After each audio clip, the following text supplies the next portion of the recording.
Hey, hello, good morning, good afternoon, good evening po sa ating lahat ng mga membro ng Elite Eagles community.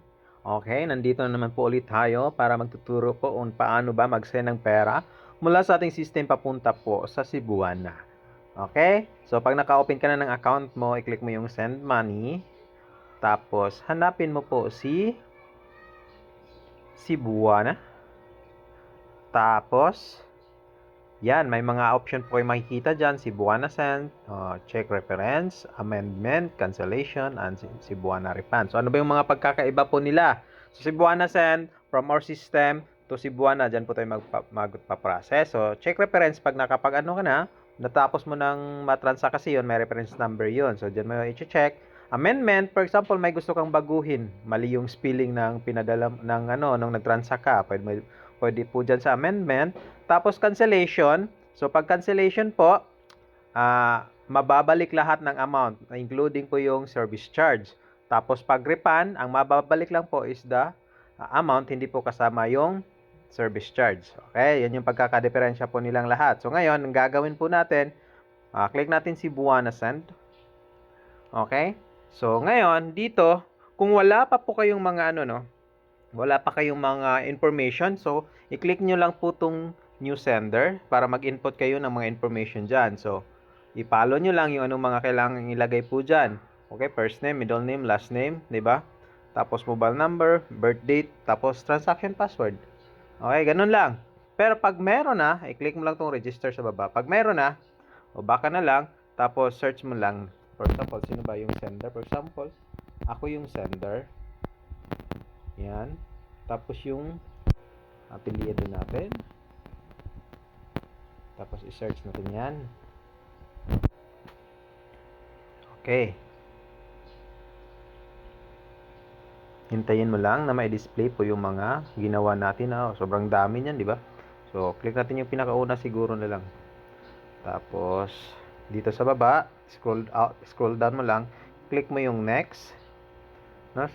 Tapos, dito, sa beneficiary, kung wala pang information sa beneficiary, okay, i-ano mo din, tawag niyan, maggawa ka rin ng information ng beneficiary.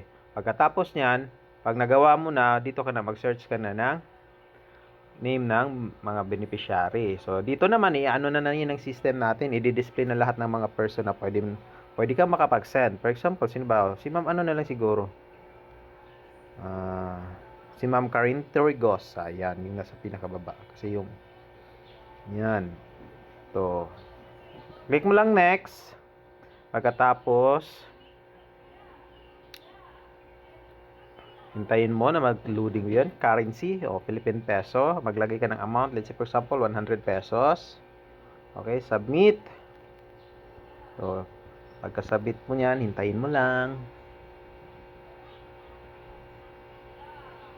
Okay, so ito na po yung mga information. Double ano lang po no. Review lang po tayo dito. So, dito po guys no, sa Cebuana, bracketing po to. Pag payment center po kayo, automatic na po kayo may income sa bawat service charge. Pag home base po kayo, so ito po yung mga usual ginagamit ng mga OFW po natin sa Saudi, 'di ba, sa Dubai. So, nagdadagdag sila on top sa service charge. Okay? So, enter mo lang yung transaction password natin diyan. Zero, ano nga kanya ba to? Ayan, kalimutan ko na. Click mo confirm, tapos okay, so dito, click mo lang yung OTP kung either number mo or email. So dito, email yung gagamitin natin. Okay. So, punta ka lang ulit doon sa email mo. Email, yan. Tapos, hintayin mo yung OTP. So, click mo lang. Tapos, ito yung OTP niya, 02-1178. 02-1178. So, click mo, submit. So, pagka-submit mo po yan guys, hintayin mo lang na ma-process.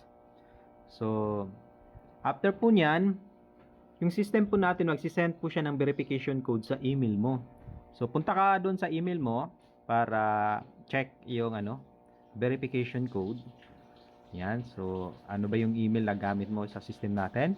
So, click mo lang yung email na yon, puntahan mo lang yung email na yon. For example, katulad po nito.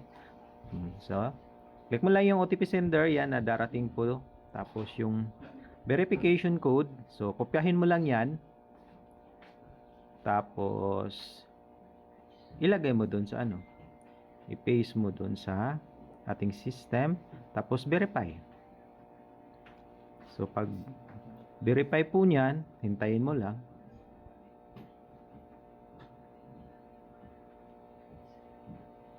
So, ito na po guys, no? Ito na po yung ating transaction sa Cebuana. So, ito pong reference number, yan po yung kailangan na ibigay po natin sa ating client, yung P45 na nagsisimula. Yan po yung kailangan sa mga client natin. Okay? Thank you!